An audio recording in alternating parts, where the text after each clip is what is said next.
เฮาได้คุยแล้วกับอ้ายฮักเฮาเพิ่นว่าให้ไปปรับหน้าก็ได้ว่าซั่นว่า โอ้ดีใจให้วันนี้วันได้เชื่อ มีแต่ว่าหารถแท็กเตอร์น่ะมันมีอยู่ใช้ทั้งอันแถวนี้นะพ่อ บ้านขึ้นเลย บ้านเทำน้อยที่จอดไว้นะมันคือห้างเด้อเฮ้ยมันสิปรับได้อยู่บ่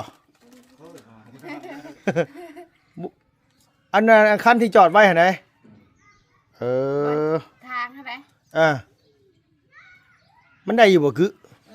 ลุงเมืองเมื่อกี้นี่คือเตะเซะอยู่ แม่นพร้อมเฮ็ดกาคือว่าเฮ็ดอันมันแปลนแล้วอันนี้อันมันแปลนแล้วทางมันเป็นห้องแล้วเขาปรับทางที่ และอากีรถในห้องกินไปบ้านรถในห้อง บอกคันว่าเพิ่นว่าเฮ็ดได้ก็มีแต่ว่าสิ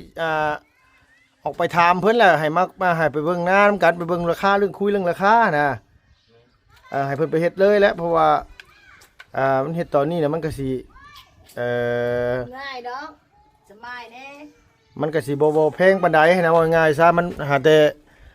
งานเขาเจ้ายังบ่ค่อยมีพร้อมหั่นแหละคันงานเขาเจ้ามีหลายแหละมัน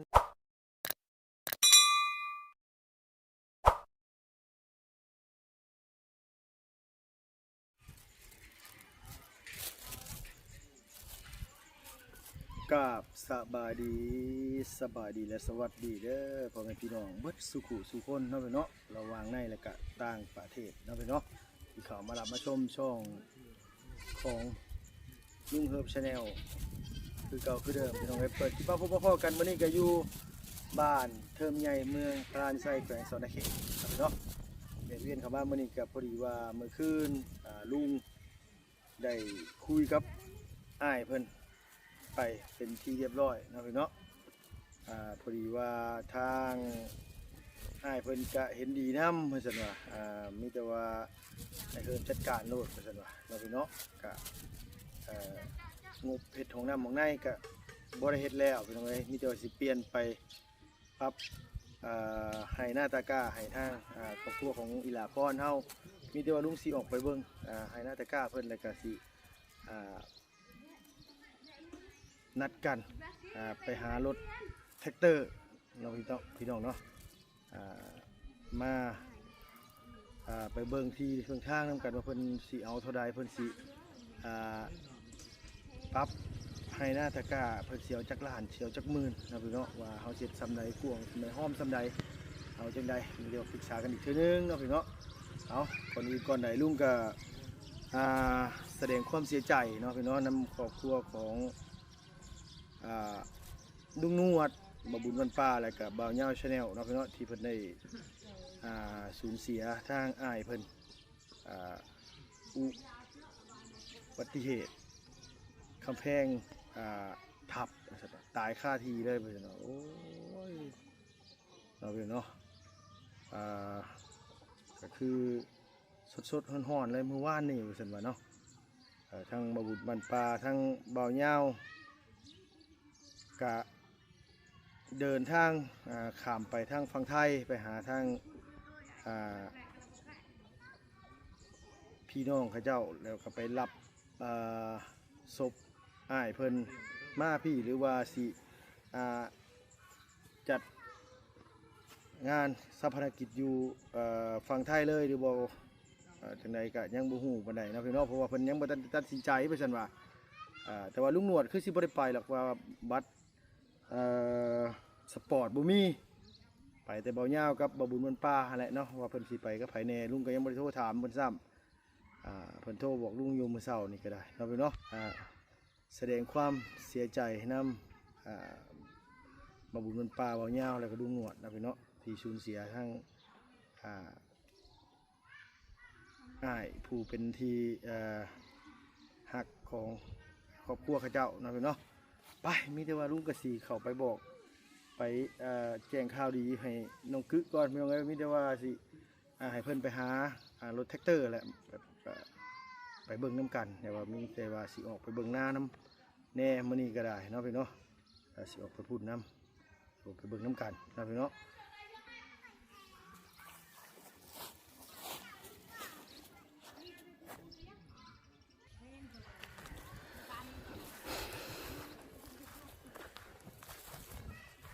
พี่น้องเอ้ยอ่าอ่าแดดแห้งมื้อนี้เฝ้าหม้อยังเด้นั่นเด้ ขัวปลาลูก ฮะ ขัวปลา หัวปลา ขัวปลา อ๋อโดยสบายดีเอานี่เอาลุงซื้อมาฝากเอาไปนี่เอาเร็วลุงมาเอา เอ๊ะเนี่ย ลุงมาเอา โอ้ต้องมารับเด็กกว่ากูกว่าที่ ลุกเนื้อลุกใกล้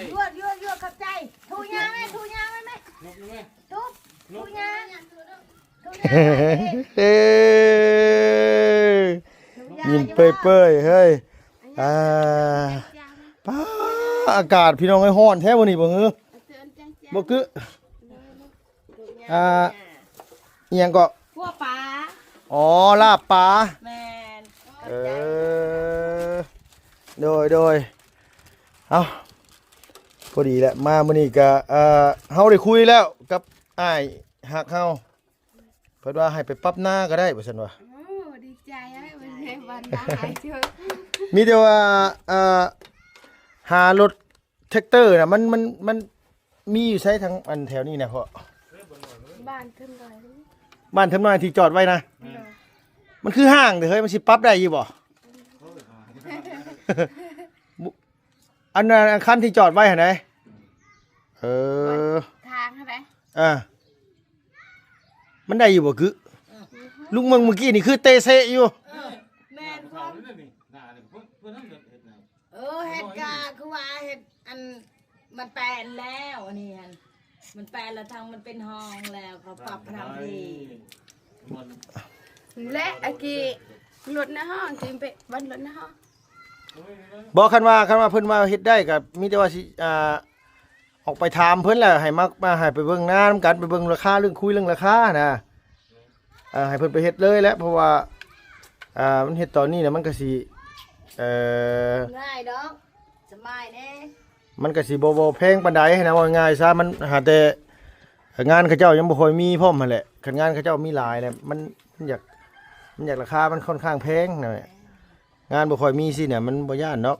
พี่น้อง ตอ เอ้ น ย หน้าโจกัดรถเบรกแน่กินเต้าอุ่นนุ่ม โอ้ยโอ้โหเดี๋ยว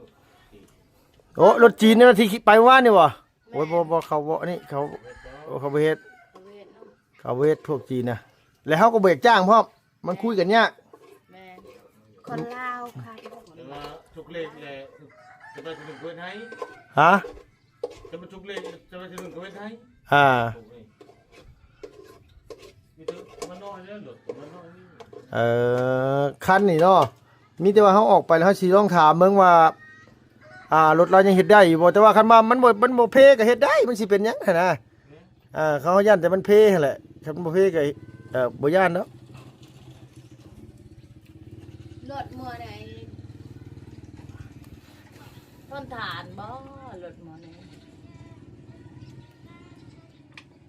รถ วันให้ รถผู้ชายรถแล้ว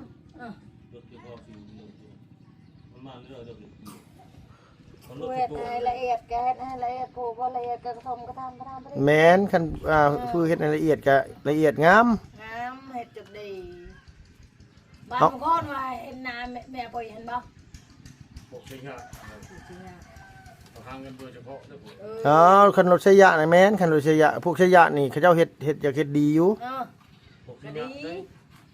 คันกูมันก็ใหญ่ทางใหญ่แล้วทางสูงแน่นอนหนึ่ง หน่อย โอ้ ชามขันผม 3คันเขา เจ้าเดียวและชามขันปกติ หน่อย เราประจำเลยอยู่นั่น อยู่ไส อยู่ดงเราประจำนอนประจำเลยเราบ่ได้มือ อ แล้วหน้านั่นคือว่าช่องมือบ่ ข้ามมือ แต่หึงนะบ่เดี๋ยวนี้บอกกันนะ มีกายนี่ เออ ผู้ชายอะไรมันเอ็กซ์มาไป แต่ปีนี้เนี่ยเขาเจ้ายังบ่ทันได้ออกมาแมันบ่ ยังอันนั้นแกเขาโทรเอานะลูก ยังมีเบอร์โทรครับ เขาโทรเอานะ โทรไปถามเขาเจ้าให้เขามาเบิ่งน้ำกันนี่นะแล้วเฮาสิได้จ้างเขาเจ้าเลย อันรถบ้านเทิมนี่เฮายันเขาเจ้าปรับบ่ดีปานใดนะ แม่ จังว่านะเฮาก็บ่เคยใช้งานเขาเจ้าเนาะแต่ว่าพวกชยะเนี่ยเฮาเชื่ออยู่คันชยะน่ะเขาเจ้าเฮ็ดงานดี แม่ เขาเจ้าเอาลูกค้าเด้ รถโดยเฉพาะไป โดย รถชามขันไปเดียว คือหมกทั่วให้เป็นอยู่เฮ้ยอยู่นะ ทัวร์เอา อ้ยอย่างกุ้ยอย่างนี้อันนี้เนาะมันบ่ตอบกันอ่ะกุ้ยแหละอ่ะ มี มันมากมันลีบ มี แน่ แต่ เที่ยงรถ แต่มันเป็นแบบใดแบบใดมันบ่แบ่ง คือว่าแม่งแข็งเหี่ยวใช่แล้วมันบ่แบ่ง อื ปล่อย ม กินกับใครจะบอก ไปจังว่าค่อยเก่งไฟกันได้นี่ฮะ เดี๋ยวลุงออกไปอันว่าถามนั่นแหละกลับป้าที่พากันไปให้เด้อเนาะไปเบิ่งหน้าน้ำเนี่ยพี่น้องไว้ว่าอันนี้แหละในใจเนี่ยอยากให้รถเจ้าของรถไปเบิ่งน้ำพุ่นแหละเดี๋ยวเขาสิได้ตกลงราคากันเลยนะว่าสิเพิ่นสิจ้างรถเท่าใดอันเพิ่นสิจ้างอันเพิ่นสิเฮ็ดเท่าใดนะเฮาสิได้ฮู้ราคามันคันเฮ็ดนี่เช็ดทั้งลุ่มพุ่นบ่แม่ก่อนหรือว่าเช็ดทั้งไหนก่อนเจ้าอ่ะ พอไปบอก อืม มึงได้พอมักอันเพียงไงเด้มันเด้อกะเด้อเกี้ยง บ่ทั้งลุ่มเถียงลงไปพุ่นก็เฮาก็เฮ็ดได้นะ แม่น ลุง ได้ สิ นั่นคือว่าอันลองน้ำคือกัน อืม ลองน้ำไหล บ่เฮาเฮ็ดตามร่องน้ำอะไรตามคลองน้ำมากั้นตามท้องน้ำขึ้นมา พันข้าง โดย ก็แม่นแหละไกลเทียงรถ ไปลุมตัวทั้งเถียงลงไปฮะแม่นบ่หน้าแม่นบ่ลุมตรงเถียงลงไปกะ แม่น ทั้งกอไผ่เห็นไหม แม่น ทั้งกอไผ่น้อยฮะ เอ เอ อ เฮ็ดทั้งนั้นแหละขึ้นมา แม่นหมดไอ้ตามหลังหัวเลย เอ มีดอกแดง อ แดนไฟแดนมัน คันว่าแม่นนั่นก็เฮ็ดแต่ลุมพุ่นแหละขึ้นมา แม่น ประตูการผ่อนจานจริงๆนะคะ มีหยัง แต่ลุมไม่ชอบอยู่ที่ก็แม่นอัน มีแต่ว่าตัดเป็นให้ขึ้นมาเลยนะ เป็นไห้เป็น จุ้ย โตเอ้ยกับเจ้าว่าคนเฮ็ดไห้หน้าของมีแหงหน่อยนึง มีร้านครับ ฮะ ไปมีร้านครับ หลายคนอยู่ใครเนาะเฮ็ดข้าวเดียวก็แล้วนะพี่นาก็ได้ นี่ทางไห้ทางจวนแต่ว่ามีกงไม้ใหญ่นึงล่ะ โดยบ่อันทั้งที่ว่าอันชุมเฮาไปถ่ายตอนที่เจ้าเสียหญ้าให้ทั้งนี้ก็เฮ็ดไร่คือกันเนาะแม่เนาะทั้งนี้ก็ได้คือกันแต่ว่าเฮาว่าน้ำสิบ่อยู่ซำทั้งลุมพุ่น เออ เวลาฝนตกมาน้ำทั้งลุมพุ่นหลายกว่าแมันบ่ โดยแม่นน่ะ น้ำมันต้องไหลลงไปทางห้องพุ่นอยู่แล้วเนาะ มีดอกอันน้ำโหมมันเด้ห้อง น้ แต่ อย เถียงอันหลดน้ำตัวนี้ก็โฮมปองเดียวมันลงหั่นเด้ อ่า ก็ปรับเป็นให้หน้าน้ำก็ค้างบัดนี้ แม่น มันจะคือมันจะเป็นพอง มันเป็นผงอยู่หั่นเนาะปรับให้มันงามๆฮะเอาคันสูงๆแน่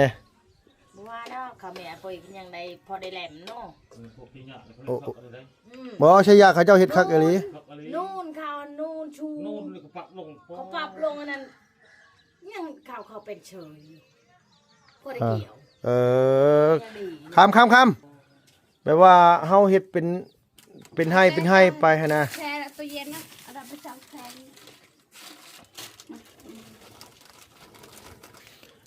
ยังพูดน้อยๆน่ะยังบ่เช้ากินอยู่บ่น่ะบ่เบ้ยยังบ่เช้ากินอยู่บ่เฮ้ย แกะมากินนะลุง เฮ้ยหลายปองไม่พอแล้ว ลายแล้วกินได้ อยากทายกิน ยัง อีก ห้อยยังเงาะเลยยังห้อยแล้ว หลายเด้อบ่ได้กินนี่ยังให้ เรา แล้ว ลง นะ เติมเลยหมดเลย มีแต่ว่าคันว่านั่นน่ะพ่อออกไปหาซอกเบิ่งเบอร์อันรถแท็กเตอร์คนใช้ยะนะพ่อแบบโทรหาเขานะว่าให้เขามาเบิ่งหั้นนะ มีแต่อยู่นั่นนะ พาปุ้ยเรื่องนี้ครับพาปุ้ยเบิร์ดไปถามเขา เขาเอาปุยพุ่นแล้ว เขาอยู่หน้าพุ่นนะ ตอนแรกเราเมื่อ ตอนแรกพุ่นนะเป็น โดยเฮาสิโทรถามเขามาเบิ่งหั้นนะให้ไปเบิ่งแล้วไปตกราคาคุยกันเรียบร้อยแล้วมันสมควรพอเฮ็ดมันเป็นแต่จ้างเขาก็จ้างครับมันบ่เป็นแต่จ้างเขาก็ว่ากันอีกทีนึงน้อยๆก็อยากได้แพงกับบ่ไหวได้เนาะสมมุติว่าอันนี้นะอย่างมันอย่างขี้ไล่ให้มันเงิน 40,000นี่ให้มันได้จัก3ให้ซะให้ใหญ่ๆแน่นะให้40คูณ40นี่แต่ว่าหน้าเจ้านี่เฮ็ดได้บ่40คูณ40บ้านนานะทงอันนั้นน่ะ ไว้ ก็ได้ ได้บ่กว้าง40ยาว40แต่ละให้นะ คือสิได้แล้วหนูฟังเด้อ มันหม่องมันที่เป็นว่าน้ำขังที่ทำให้เราเว้านี่ก็เฮากับปรับให้มันเป็นให้หนึงเลยนะเอามันซ้ำกันเลย แต่ จะต้องไปเบิ่งที่ดินนี่ นี่ก็คนแหกงัวเขาน้อยๆงัวตัวนึงเลยช่องไห้นี่เขาปรับให้อันนี้ฮะ เออ งัวตัวน้อยๆนึงนะ ทางที่ อันนี้นี่คือคนใช้ยามาปรับหรือไผปรับ อ๋อมันเองนะ เออ รถบ้านเทิมน้อยนี่ก็ว่าน้องเอง เออ น้องเอง ไปช่องอะไรไปช่องงัวเขานะจะให้เขาเอง เขาสงสารเด้บ่มีบ่กินถ้าบ่เป็นค่านะคือว่าคอแห้งน้องเฮ็ดให้ แม่นเพิ่นน้องรถอันพอตานี่ก็น้องเอง บอกคันว่าเฮาอันจ้างแล้วเลยเฮาติเอาก็ได้คันว่าเป็นพี่น้องกันนะ ว่าไงนะ ติก็ได้คือ อ่ะ ได้ตัวใดบ่คัก แม่น บ่พอใจก็ติคือกันนั่นแหละ เฮาก็เว้าเอาว่าตัวนี้มันเอาลงอีกได้บ่ตรงนี้นั่นเฮาก็เว้าเอานะแม่เฮาก็ต้องไปเบิ่งนํกัน ได้ โดยแต่ว่ารถเรานี่ยังเฮ็ดได้อยู่บ่แม่เจ้าว่า ยังแม่ยังบ่จักเด้นี่หั่นจักมันแพจักมันดี มันคือเพแถวเบิ่งเมื่อกี้ดิโอ้ยบ่ตูนมาลุงเอิมจอดถามแม่ฉันว่าโอ้ยบ่ไปแต่ถามแล้วบ่ตูนเอ้ยว่าเบิ่งในรถน่ะว่า ยันแพก็บ่จักแล้ว เพลง คือว่าจักแพแล้วว่ามันรถหน้าเขาประชุมมันบ่แม่นแหละแล้วอันนั้นน่ะเขาปรับลงชื่อ ปรับเก่าปรับหน้าเก่า ปรับหน้าเก่าชีหลาน ที่หลังไม่ปรับ ปรับให้ห บา น้าม บอ เก่าก อันนี้บามบอกไปบอก แล่ให้นาก็แล่ หน้าเดียว ให้นานบนทางเข้ามา โม เด้ นา เขา บาม ประชุ บัว เด้ ไปบามบัวพูดหน่อย บ่ให้เดียวให้ได้ กา ชีหลา ดี น เด้การกระชงก็คือนับตันใดนับตันใดเมื่อชงตอนก็เป็นกระมุดกันอับตันงงนะพี่น้องเอ้ยฟังไอ้คำว่ากับดอกกึงงหมดเลยบัดนี้อันว่าบ้านนาโบนี่ก็เว้าแบบภาษาบ้านตัวดิบ่นะ กันเลย กันนะคือกัน เออ ใครมันมีคือกันหมดนะ ตั้งแต่บ้านเก่งจิ๊บมานี่บ่พ่อ แม่น เจ็บจิบอันก็เจ้าจิบปากเล่า เดี๋ยวจะเป็นลาวแล้วนี่ อืม กับปานซึ่งแดน้ำก็เจ้าปากเล่า มีแต่ลาวแน่ นี่เคสนี่เปิดผู้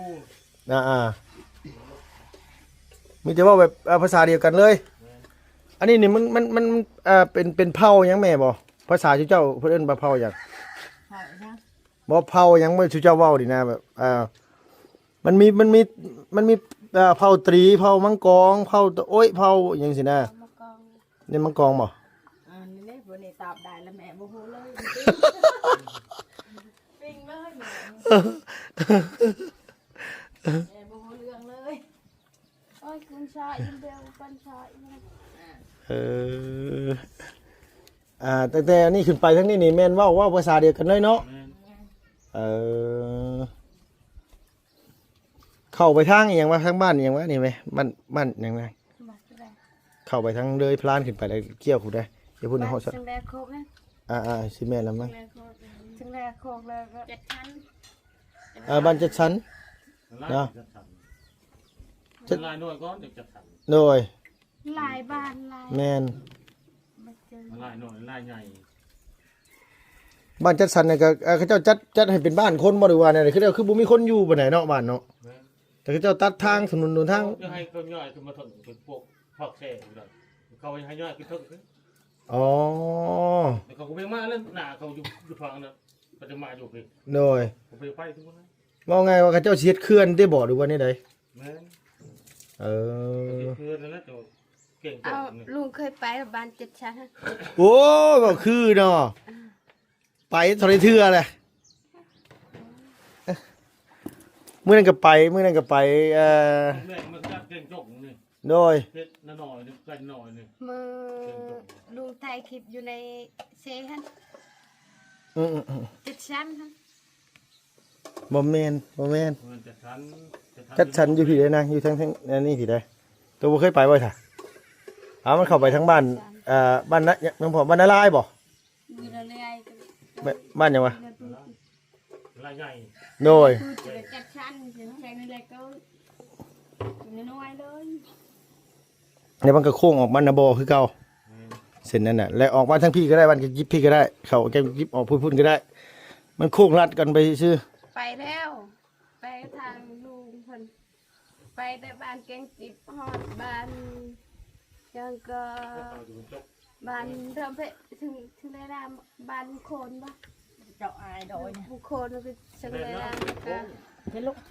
โดย บ้านนากระปงน้ำบอ มีแต่ว่า ไก่น้ำบ่ เฮ็ดกะมีแต่ว่าพาวเฮ็ดนั่นแหละเนาะแม่เนาะมันจังได้ดีแน่หั้นนะพี่น้องเอ้ยแบบว่ามันจังอันว่ามันแต่หัวปีได้คันว่าผู้นั้นจ้างผู้นี้จ้างแล้วนั่นเขาเจ้าอยากกดราคาเฮามันอยากแพงโอ้มาฆ่าบัดน ให้หนึ่งดูว่าเจ้าจะเอาจักรยาน ให้หนึงกันว่าคันว่าให้ละ6 ล้านเฮาก็ได้อยู่4ให้นำลุงนะได้4ให้ก็สมมุติว่าเฮาเอาให้ใหญ่นี่ก็เฮ็ดให้น้อยๆเอานะ ฮะ เฮ็ดให้น้อยๆเอาไปขับ โอ้มันก็บ่ เฮ็ด ได้ เฮ็ดให้น้อยมันบ่งามเด้อพ่อ ไม่ได้ คันว่ามันเป็นบ่ได้เอาชุดแดนนั่นแหละแห่งคัก ให้น้อยๆ เอาให้ง่ายๆ ละ แล้ว ให้ว่ะ มันได้หลายให้ ได้หลายให้อยู่แล้วแต่ว่าวันนี้ เอาได้ดอก เอาหน้านี่คันหน้านี่มันคันมาหน้าเพียงน่ะคันแผ่เขาปั๊บเลยมีแต่เอา ให้น้อยๆมันสิบ่ใช่ที่ให้บางใหญ่เด้ บ่คันที่ว่าเอาให้น้อยคือถ้าพอเราก็ได้แต่ว่าวันที่เนี่ยมันบ่ลึกนะว่าง่ายคันว่าเฮาปรับให้ใหญ่น่ะเขาสิปรับให้เฮาลึก อืม มองมันสูงเขาก็ต้องปรับให้มันซ้ำกัน อืม คันเฮาเอาให้น้อยมองสูงมองต่ำแล้วบัดนี้น่ะ อันให้พื้นให้ก็ต้องตีได้ขันเด้ คันว่าเฮาปรับให้น้อยน่ะเขาสิปรับตามหน้าเฮาเลยนะมองใดนั่นเขาก็เอามองต่ำมองสูงบัดนี้น่ะให้หน้าเฮาก็สิบ่เพียงกัน ฮะ เอาเป็นให้เดียวรถคือมันจังคัก เอาเบอร์ของเขาอะพวก เจ้า นี้ เจ้าเลย พวกชายะกับเจ้านี่อยู่เนาะ พวกนี้ไม่เบอร์เขาหรอกตาบอดีนี่ แม่ เอา เอา ตา ตา ให้เลยบ้านหมดสุญญะนะ บูด้วยได้เลย แล้วยิงตามเขาได้เลย โดยเห็ดน้ำหมากมันคือออกยามนี่วะไปเก็บมาเฉาคือ คนฉุกมันเอา แจ้งทางแม่คนเก็บมาใช่ ยันคือว่าเขามายากแล้วทางเฮาอยู่ที่มันยังนุ่มทางไม่ได้ดีแล้ว ใช้ทางไหนทางมานี่นะ ทางเฮานี่ โอ้ยเขามาได้กับพ่ย่านดอก รถถอดที่ย่าน เออ รถอันรถ รถจีน แม่รถจีนเลยไป เข้ามา3-4 คันหูว่านี่ก็ได้ อะไรไม่มุมอยู่นี่ไอ้ แหลมเพดอยเพ รับปะกินไม่คืออ่ะ ไม่ได้เอาไปในมุมเชียว พวกนี้นะด